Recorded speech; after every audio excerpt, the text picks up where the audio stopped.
Welcome to the new Chemist podcast. We are so glad you are listening. Feel free to subscribe on Spotify and tell your friends and colleagues about the podcast.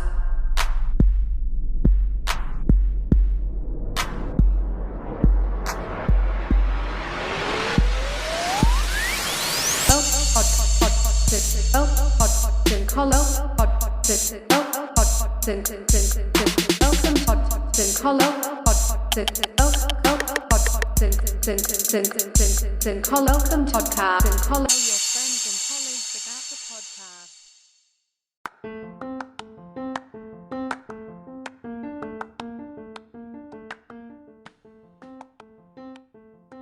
Welcome to the new Chemist podcast.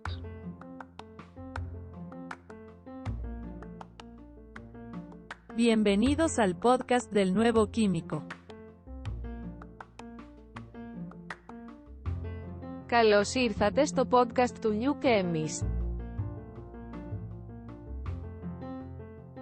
Welkom bij de podcast van The New Chemist.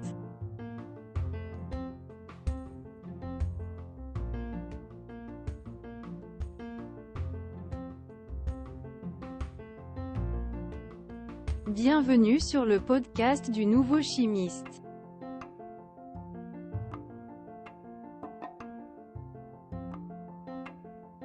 Bem-vindo ao podcast do novo químico. Welcome to the new Chemist podcast.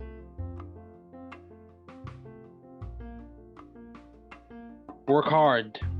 Be value driven. You can do it. You can grow and learn it. You can be the difference you and your community needs. Don't give up. We are here rooting and cheering for you. Don't give up.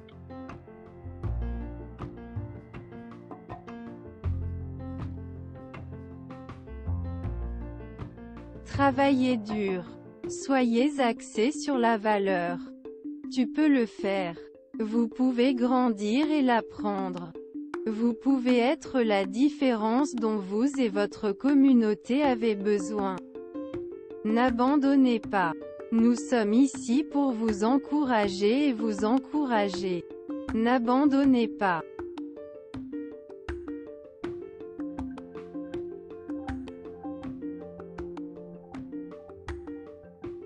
Trabalhar duro. Seja orientado por valores. Você consegue. Você pode crescer e aprender. Você pode ser a diferença que você e sua comunidade precisam. Não desista. Estamos aqui torcendo e torcendo por você. Não desista.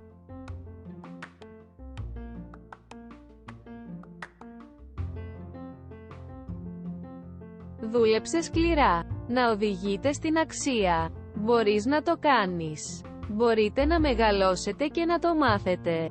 Μπορείτε να είστε η διαφορά που χρειάζεστε εσείς και η κοινότητά σας. Μην τα παρατάς. Είμαστε εδώ για να σας ζητοκραυγάσουμε. Μην τα παρατάς.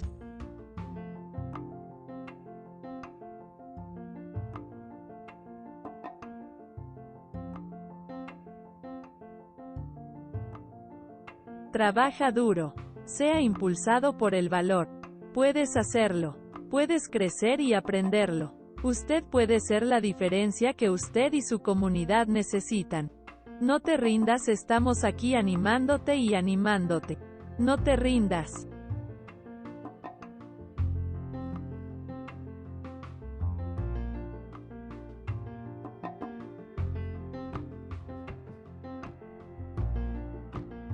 Werk hard.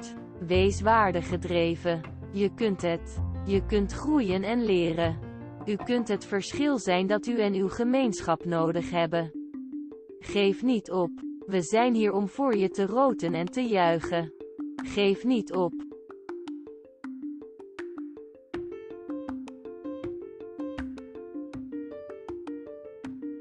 Work hard. Be value driven. You can do it. You can grow and learn it. You can be the difference you and your community needs. Don't give up. We are here rooting and cheering for you. Don't give up.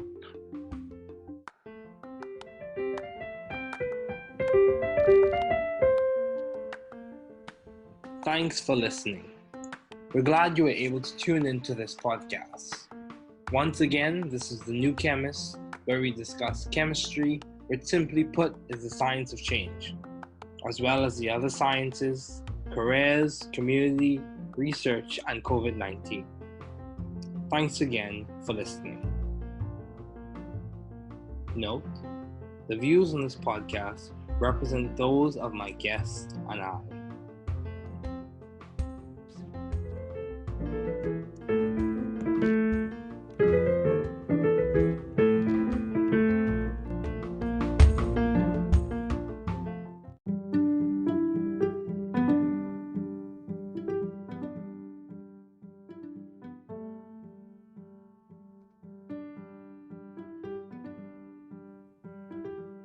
You are very important, especially to us here at the New Chemist podcasting group. You listening in is significant.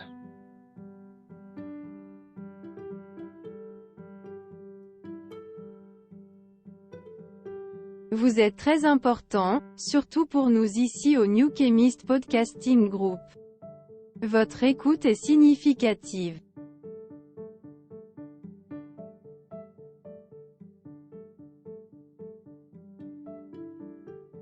Usted es muy importante, especialmente para nosotros aquí en The New Chemist Podcasting Group.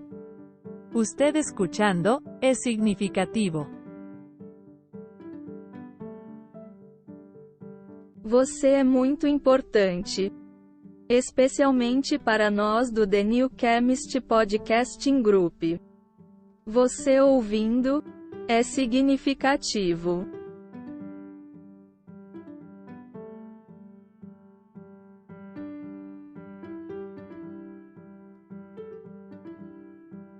Είστε πολύ σημαντικοί, ειδικά για εμάς εδώ στο The New Chemist Podcasting Group. Το να ακούς είναι σημαντικό.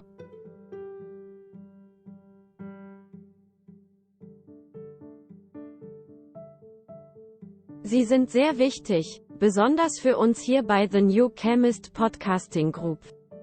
Es ist wichtig, dass du zuhörst.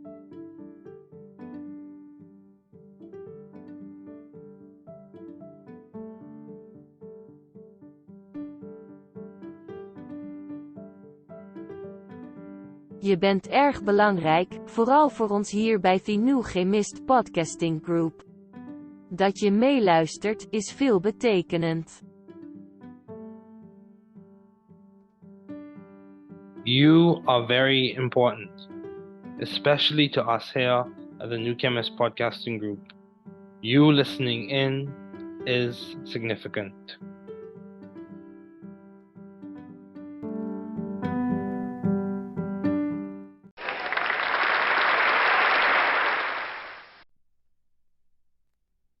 Okay, welcome to the New Chemist Podcast. It is so good to have you listening today. Here on the New Chemist Podcast, we discuss chemistry, which simply put is the science of change, as well as careers, community research, successful student stories, and much more. My guest today is Simar Bajaj. Thanks for joining me today. It is so good to hear from you. Just briefly, I'll inform my audience about you. So Simar is currently a student at Harvard University. A very, very ambitious young man, very hardworking.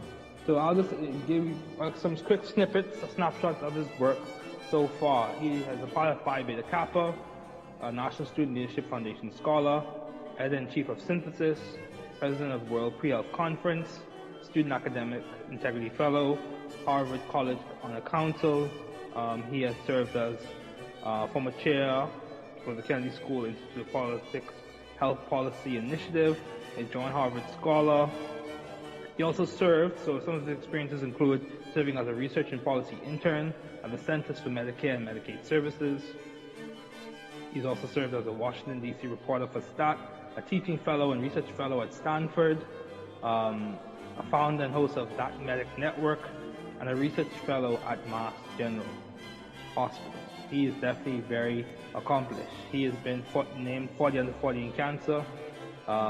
He's also been named, he also is or has served as a journalist in The Atlantic, Time Magazine, Washington Post, Guardian, NPR. He has been a lead author and worked in the New England Journal of Medicine, The Lancet, Nature Medicine, and the British Medical Journal. Wow.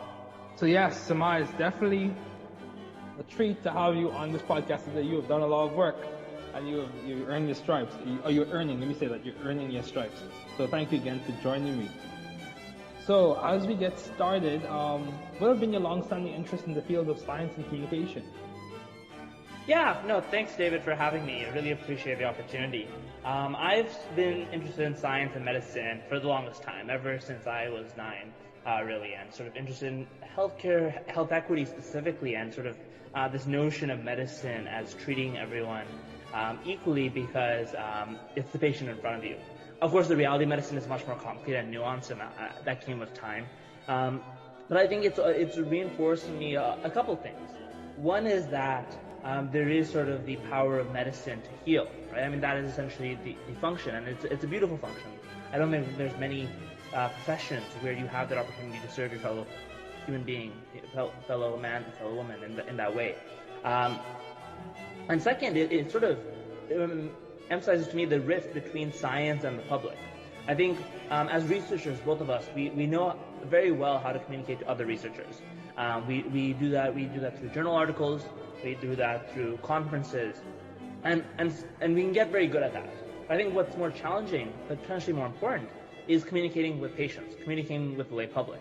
And that's sort of where my interest in science communication came in. I started off doing research since about 2018, 2019, and then growing increasingly interested in how can I make this research more translatable, more actionable for the public. And I think that sort of started my interest in journalism, and which I started only last year in summer 2022. Are you serious? You started this last year and you've made all the strides? So I look forward to seeing your journey as you progress. So what has been the toolkit that you've used? Yeah, no, I think it's an important question. I think it comes down to a couple things. One is that if you're going to write for the public, if you're going to write for sort of this science journalism places, you want to have an eye for important questions, right? You want to be able to see sort of what are questions that matter to people, what do people care about, what do people want to know about. I'll give you an example. Over the summer, I wrote a piece on malaria.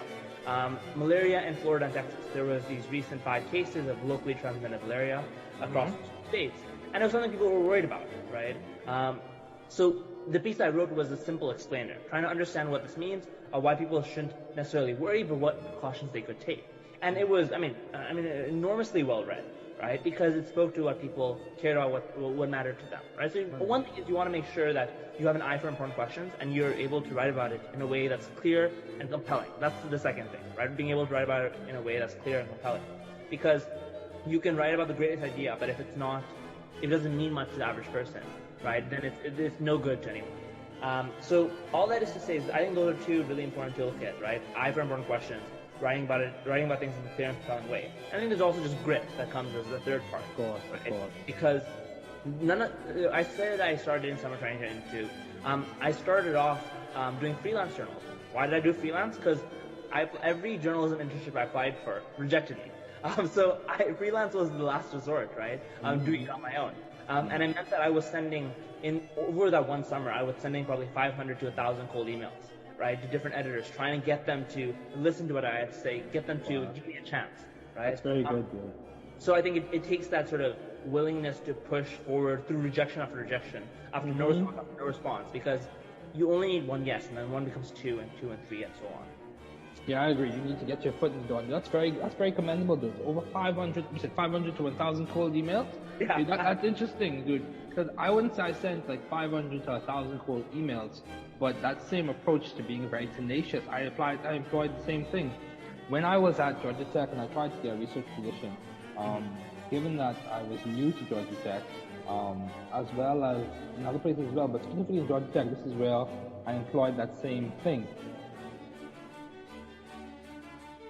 At Georgia Tech, I sent emails to professors, and I was really passionate about research. I mean, like I would read their papers and then start telling them what I think they could do, all the possibilities, and future potentials associated with the cancer research and nanomedicine research and all that other jazz. But this is the thing, didn't really get that many positions. Didn't get any positions actually initially. However, the one position I got made the world of a difference because it allowed me to integrate and also meet the faculty who I otherwise would not have met through the summer undergraduate research experience in the College of Engineering. So yeah, dude, that's very commendable. So how do you maintain view of the bigger picture in your career and in your life in general? You speak about having to be tenacious, push past rejection. What motivating factor was in your mind? Did you have a community support, or did you have a lot of mentors who just reminded you this thing happens? How did you push through that rejection and keep in sight the big picture that allowed you to progress to where you are now? I mean, it goes to the core of why I do journalism, right? And I think it comes down to two factors, the big and the small, to put it right? The small is the patient, right? The patient in front of you, right? The one-to-one interactions you have, right? And sort of the tragic stories you hear, but also the hope that you hear, right? I spoke to a patient this summer who traveled 5.5 hours one way to get to her doctor's appointment, right? So 11 hours round trip, right? And she lives in this incredibly rural community in Colorado, and it's so inspiring to hear that, but also so tragic, and it reinforces the rural disparities. It reinforces this patient has obesity, and she was going to see her obesity medicine physician. It reinforces how valuable sort of medical care is for these patients, right? And that's what motivates me, right? To push past rejection. That I have this story in front of me. I have this patient who has trusted me with their narrative, something that, frankly, is not easy to share, right? And I feel not only in sort of a responsibility to justify their narrative, but also to push past. How can I give up when I'm carrying such a valuable piece of someone's life? So I think that's a small, and I don't mean that in that it's small important. I mean that it's a one-to-one relationship. Then the big is sort of, what is the cultural implication? What is the purpose of this? So on this story was on the shortage of obesity medicine physicians in the country. What's the big picture? The big picture is that we do a terrible job of treating obesity in the United States. Only 1% of patients get a medication treatment, and we just simply do not treat it as a disease. We think of obesity as a moral failing, wrongly so. So it ultimately becomes like, if we have such a drastic misunderstanding, this is such a big problem, right? 50% of Americans will have obesity by 2030. So the big picture is that I have to be doing something to set the narrative in a more positive, productive, less stigmatizing direction. So I'm motivated by that too, right? I think it's sort of these dueling factors, not dueling, complementary, that keep me motivated even when you hear rejection after rejection, because there's a patient on the other hand, and there's a social ill that, again, not many people are paying attention to. So I think that's what motivates me when it's quite easy to just step aside and give up. Wow, that's very good, man. It's very good. So the value in the story, as well as the benefit of you pursuing the story, is basically what kept you going after you pushed, even when you experienced rejection. So that's very good. So how have you been adaptive and creative in the field of science communication? So when you write your articles, is it your perspective that you think is complementing to you being creative, or how is it the approach to the information? What is it you bring to the table that allows you to have such success, the success that you've had to date? What is it, the creativity? What is it that's driving it? I mean, I think it's a couple of things. I appreciate sort of you calling it success. I mean, it's all I appreciate that. But I think the first thing is sort of having a wide eye, and I'll tell you what I mean. Just sort of looking at across different disciplines, right? I've written about everything from lung cancer screening to sepsis machine learning, to pig heart transplants, to bladder cancer surgery recovery, right? And there's benefits to having sort of this wide eye. You get to learn a lot about different fields, and you get to draw implicit connections that make your insights more valuable, more tangible. I think there's also something to be said about just writing in a compelling and narrative way, right? I mean, as humans, we reach out for narratives, right? When there's a narrative around us, it's instinctive. And I think it's this field of creative nonfiction that I think is really worth knowing about, worth emphasizing. Right? Creative nonfiction is the idea of using fiction techniques right? So fiction techniques, what is that? Like setting a scene, right? Character building, right? Drama. And using that in a non-fiction sense, right? Because again, those are the big thing to as humans, right? And when you're going to be writing about something as potentially archaic or as potentially just intangible, like pig heart transplants, right? I mean, you and I, like, we have never seen a pig heart transplant. It's hard to even imagine that, right? But if you write about it in a way that's compelling and interesting and creative, right, you draw people in and you can teach them something or two about science, something or two about history, something or two about the ethics. Okay, that's good. That's very good. So yeah, how have you sought out found the right environment to thrive scientifically and intellectually? So you're now at Harvard. You're at Harvard studying for undergrad. How was the process to getting there? What can you give us some insight into the story to getting there? What did you have to overcome? What did you have to do? What did you have to pursue? What did you have to not do? Right. Give or take, within measure, to be on this podcast. I mean, to be at Harvard. Yeah. Of course, of course. Yeah. I mean, the Harvard admissions process is its own black box, right? Of sorts. So I don't have so much insight into what I did, especially to get in there. But I mean, at the end of the day, I think it's just like my philosophy to life is sort of putting 100% in everything you do, right? And what does that mean, right? It means when I'm sort of doing this podcast with you, I'm gonna put 100% of myself into it, right? Oh yes. Sort of writing an article for, let's say, Stat News, I'm gonna put 100% into that. When I'm with my friends, right, and just chatting over dinner, I'm gonna put myself 100% into that, right? All that is to say is that I think each of these things are personally meaningful to me, and I want to make the most of it. And I think sort of that's a generally potentially a good philosophy in life. At least I like to think so. And I think that perhaps that was why, right, that helped me get here. But I think more generally, it's just being willing to try new things, right? Being willing to experiment, being willing to test oneself in different ways. I mean, journalism is the prime example of that, right? If you told me 4 years ago, right, that, or even frankly 2 years ago, that I was going to be a journalist, right, or I was going to at least be writing for popular press outlets, I wouldn't have believed you. I would have, in fact, laughed at you, right? Not because I think any less of journalism, but because I couldn't imagine myself being able to do that. Right? I just like. Oh yeah. It was totally out of the realm of possibility. But here I am today, and that was simply because I tried. And not everything you try is going to be successful. This is sort of the nice exception. But it teaches you something about yourself. It teaches you something about your interests. Yeah, I agree. And this is the thing I hear echoing, like almost like an undertone. It's kind of effervescing, if you will, from this conversation is the ability to be resilient. Yeah. Being resilient. And this is the thing, resiliency or the capacity to be resilient is almost like a toolkit, if you will. Because when you become or you gain the capacity to be resilient and you learn the strategies that you need to push through adversity, you carry that skill with you to the next situation or next accomplishment or next challenge. Yeah, dude, I could relate to you relate to your story in a lot of ways. In that, when I started undergrad, I didn't picture where I would be right now. I did not know. The path to getting to where you are is, at least for me, it wasn't linear. It wasn't linear by any stretch of the imagination. But it's enjoyable when you see the fruits of your hard work. So, what would you say has been one of your most effective and impactful pieces, or ideas, or practices, or projects? Yeah, it's a good question, and I think there's a couple of different answers I could give you. I could give you sort of the piece I wrote on pig heart transplants for The Guardian that has won several awards. I could tell you sort of a piece I wrote on sepsis machine learning, right? That came after my grandfather died of sepsis, and I wanted to find some way to understand his condition and process it myself, and that came through the article. But the one I'll tell you for now is sort of the articles I've written on obesity for Stat News. I sort of mentioned one earlier, and I've written others on sort of what is sort of the future bariatric surgery, right, which is weight loss surgery, or as it's commonly known.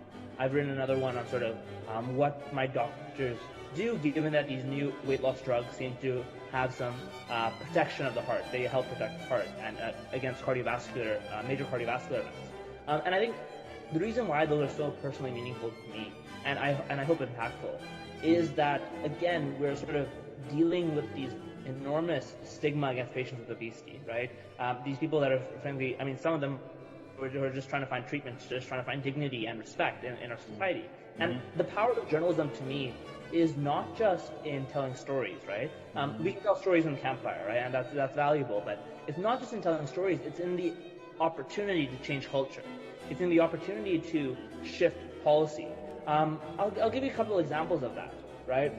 For example, I wrote a piece in march on smoking, and sort of how this one town in the U.S. is banning anyone born after January 1st, 2000 from buying cigarettes in the town, right? It's a really interesting law, especially a way to phase out, grandfather out cigarettes. And just 2 or 3 days ago, the United Kingdom, Prime Minister Rishi Sunak announced that they're going to implement a similar law in the country, right?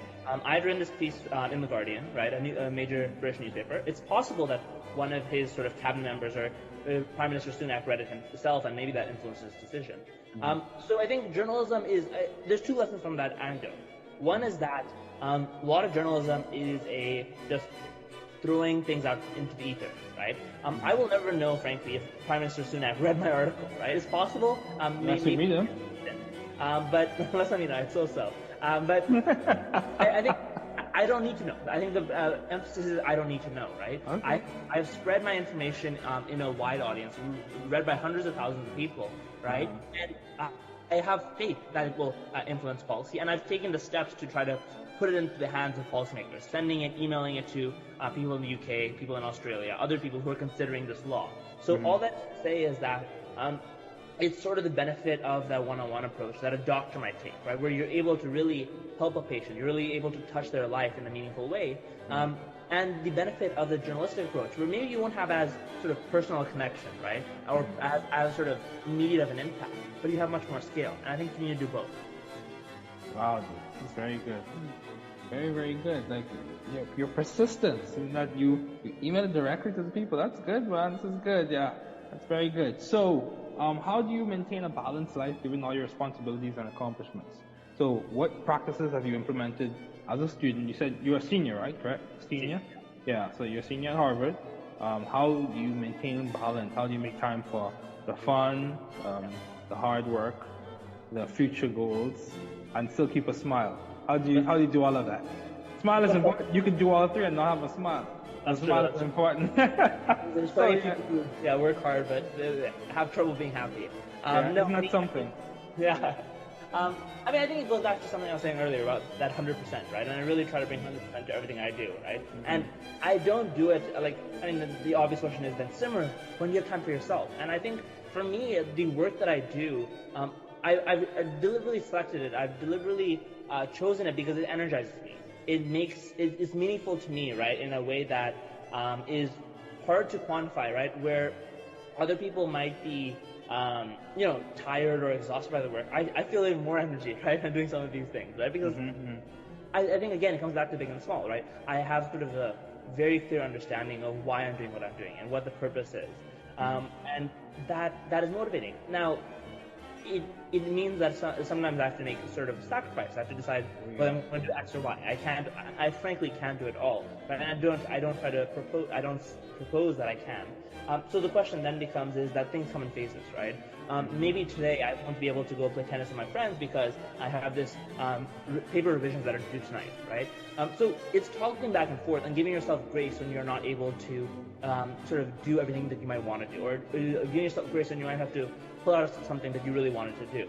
And I think it's really about being hard on the problems, being hard on sort of the issues, right? But not being hard on yourself, right? Wow. I'm going to have to write that down. I'm going to have to write that down, Simar. I'm going to have to write that down. And you keep going. This is good. Yeah, I mean, all that is to say is that, the work that I do can be quite serious, right? We are dealing with people that are dying, frankly, people who are just don't feel safe in the healthcare system, right? So I try to keep a smile in my face and sort of be happy just more generally, not because it's sort of a farce or this image I'm trying to portray into the world, but because I don't want to burn myself out, right? I'm dealing with people's stories and I want to maintain them, right, with the respect they deserve, and sort of enjoy life. When I'm not working on my work, I have to be enjoying life for what it is, right? And even enjoying the work that it comes, right? I'm dealing with serious things, but I'm also enjoying the opportunities that I have to spread awareness about this, try to motivate policy change, try to motivate culture change. I think that's a large reason why I do journalism, because it's a powerful way to change culture. Yeah, I completely agree. I'm all about giving people grace and giving yourself grace. That aligns with my faith perspective, and faith tradition. But yeah, dude, this is the thing, in a similar way, that's the reason why I've done podcasting. And that's the reason why I've done science communication, even in some instances written books and then made them completely free. So yeah, or written articles, literature reviews that took me a very long time, and then just made it completely free. Now, some may question why make it free. You could charge. That's a different conversation for a different time.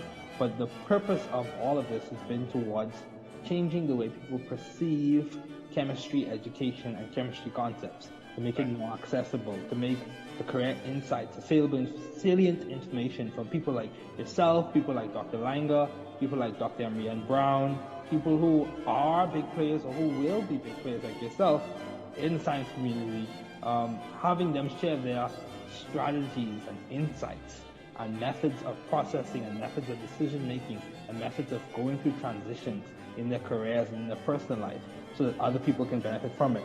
And of course, the metrics do reflect that it's progressively becoming more and more received.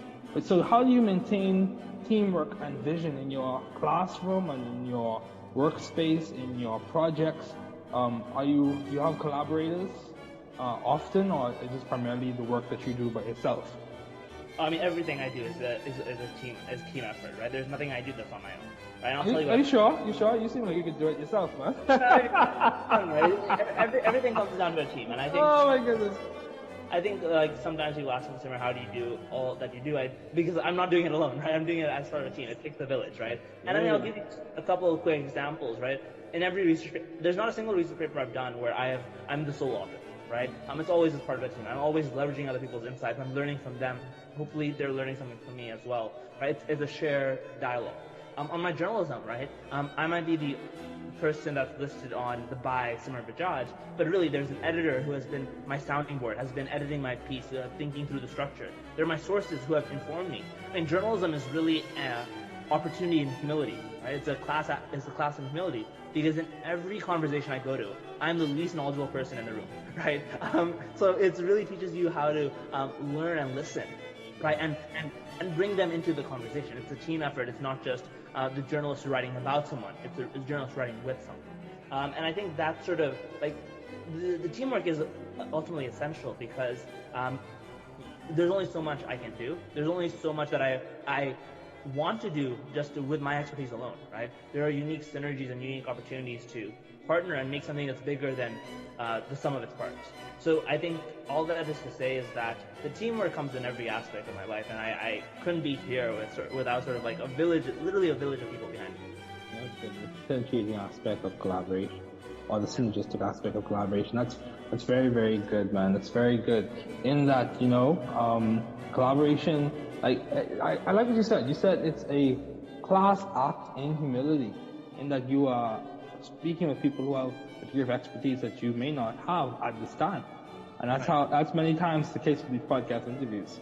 Some of the times I've been exposed to some of the material, but these people have a niche expertise. Like you yourself, you have a niche expertise in the work that you do. So yeah, it's definitely a treat and an honor. So why did you choose chemistry and history of science, as well as global health and policy, to focus on undergrad at Harvard? Why did you choose those? So I started off at Harvard studying history of science and global health and health policy. I think history of science is fundamentally a history of, it's a study of change, right? At a very macro level, it's seeing sort of how trends and have progressed over time, right? How knowledge is produced, right? I think that's a critical question as we consider how to spread knowledge. How is knowledge produced, right? What are sort of the context in which it is produced, shared, distributed? And I think ultimately, this is not just the knowledge that comes to some science that we care about in the present. It's knowledge that exists in its own time, in a whirlpool of its own context. Like alchemy, for example. Alchemy we've never been able to figure out how to make metals into gold, but it's produced such valuable chemistry, right? Now, if you just study alchemy as the production of chemistry, you're missing out a large part of its context. You're missing out sort of the alchemy that doesn't lead to chemistry, but isn't equally important for understanding its context. So history of science was sort of my opportunity to understand how knowledge is produced and distributed, which I think is incredibly important. Chemistry, I added actually frankly, this semester, this year. Wow. Right? I hope my podcast influenced you. I'm sure it did. And, the reason why was I was talking to an advisor, and he's like, Simar, you're secretly a chemistry major. I told him, no, I'm history of science. He said, Simar, you are 2 to 3 classes away from getting a degree in chemistry. And I was like, I was shocked, and I found out I was secretly a chemistry major, so decided to make it more official. But you know, the way I see chemistry is not that like I don't claim to be a chemist, and I think that would be false of me to say. What I claim to be is sort of use it as a way of understanding science. Use it as a way, I like how you framed it at the beginning, sort of change, right? That's what chemistry ultimately is, right? It is electrons moving between orbitals, right? It is photons coming out. Okay, let's go to town. Let's go to town if we can talk about chemistry. Let's go to town. Right. I mean, it's change at the micro level in a way that complements very nicely to the change that happens in history at the macro level, right? I think them teach me something profound, that change sort of is frankly possible. The fact that things are so different in the past means that they can be so different in the future. It's a message of hope, even as we face such serious issues as inequity, as we face such serious issues as stigma. Yeah, that's good. Yeah, there's a degree of determinism there. And also, at the same time, as we see with quantum phenomena, there's a degree of indeterminacy, in that just because it occurred in the past doesn't mean it'll necessarily be the case in the future. So that in that indeterminacy, I would say, in my opinion, there's a degree of possibility. So we don't know what the future will bring, so therefore we can plan and push and persevere for an even better one. Yeah, dude, that's almost like we're rattling around Heisenberg's ideas. But anyway, that's a different conversation for a different time. So what has been some of the most beneficial advice you have received as we wrap up? You know, I mean, it's interesting, and I've been so fortunate to have such great mentors, all of whom have given terrific advice. But the advice that I always think of is sort of a Shakira song, right? A Shakira song. Oh, you like Shakira? I listen to everything, a little bit of everything. There's nothing wrong with that. Go ahead, enjoy your life. The song is try everything, right? And I think this circles back to, I think, one of the themes of just our conversation, right? That you have to try everything because, not because you're going to do everything, but because you need to sort of understand what you like, what you don't like, what you're good at, what you're not good at, and what sort of, you might not be good at, but you're willing to put in the effort because you really like it, right? And sort of all that is to say is that, again, if I never sort of tried journalism, I would have never realized that I love it. And the other fact that I'm semi-decent at it. Right?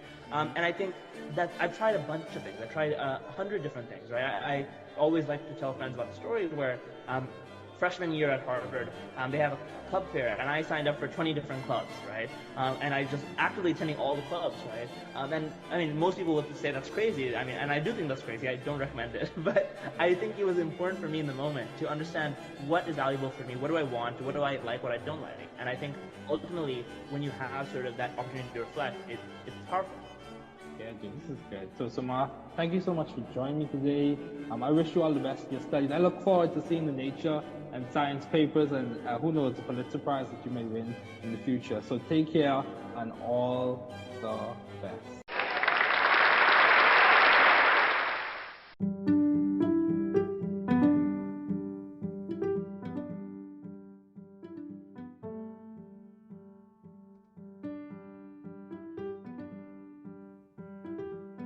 You are very important, especially to us here at the New Chemist podcasting group. You listening in is significant.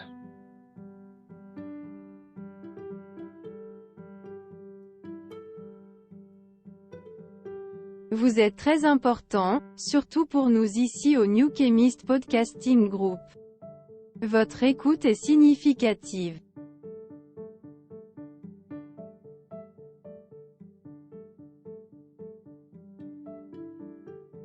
Usted es muy importante, especialmente para nosotros aquí en The New Chemist Podcasting Group.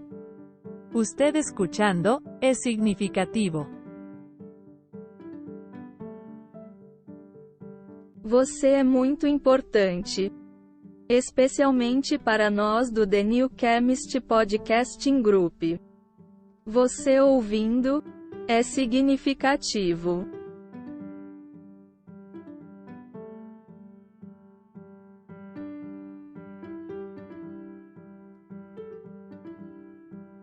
Είστε πολύ σημαντικοί, ειδικά για εμάς εδώ στο The New Chemist Podcasting Group.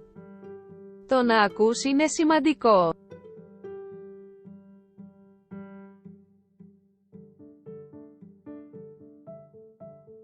Sie sind sehr wichtig, besonders für uns hier bei The New Chemist Podcasting Group. Es ist wichtig, dass du zuhörst.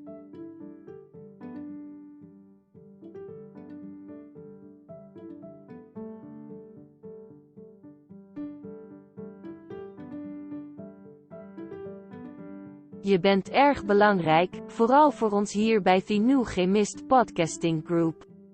Dat je meeluistert, is veelbetekenend.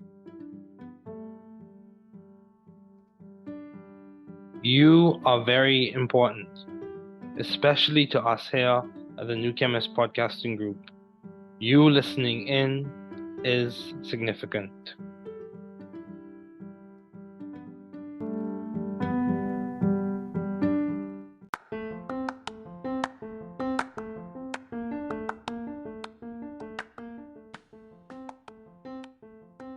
Welcome to the New Chemist Podcast.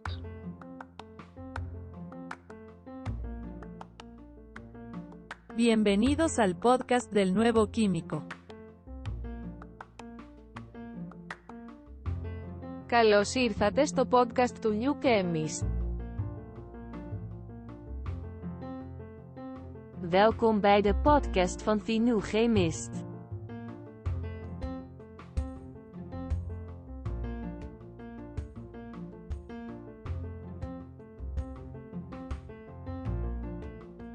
Bienvenue sur le podcast du nouveau chimiste.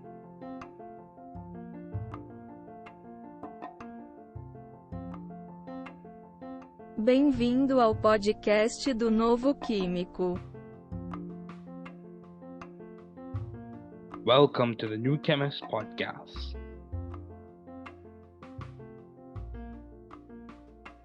Work hard. Be value-driven. You can do it. You can grow and learn it. You can be the difference you and your community needs. Don't give up. We are here, rooting and cheering for you. Don't give up.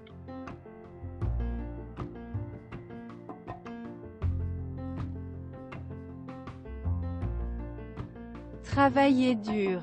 Soyez axé sur la valeur. Tu peux le faire. Vous pouvez grandir et l'apprendre. Vous pouvez être la différence dont vous et votre communauté avez besoin. N'abandonnez pas. Nous sommes ici pour vous encourager et vous encourager. N'abandonnez pas.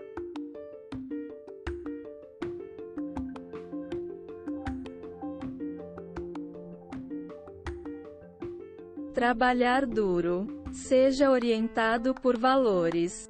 Você consegue. Você pode crescer e aprender. Você pode ser a diferença que você e sua comunidade precisam. Não desista. Estamos aqui torcendo e torcendo por você. Não desista.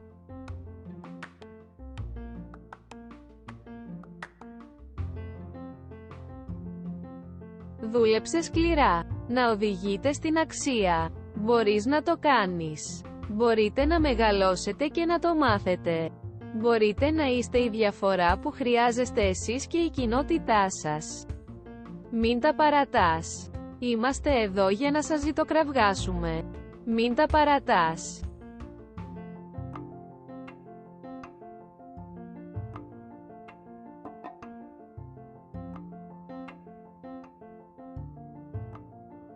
Trabaja duro. Sea impulsado por el valor. Puedes hacerlo. Puedes crecer y aprenderlo. Usted puede ser la diferencia que usted y su comunidad necesitan. No te rindas, estamos aquí animándote y animándote. No te rindas.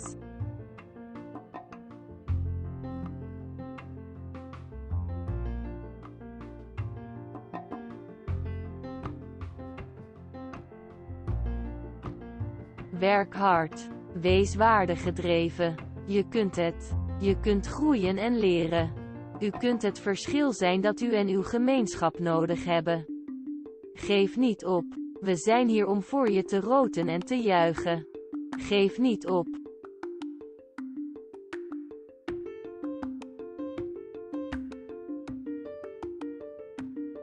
Work hard. Be value-driven. You can do it. You can grow and learn it. You can be the difference you and your community needs. Don't give up. We are here rooting and cheering for you. Don't give up.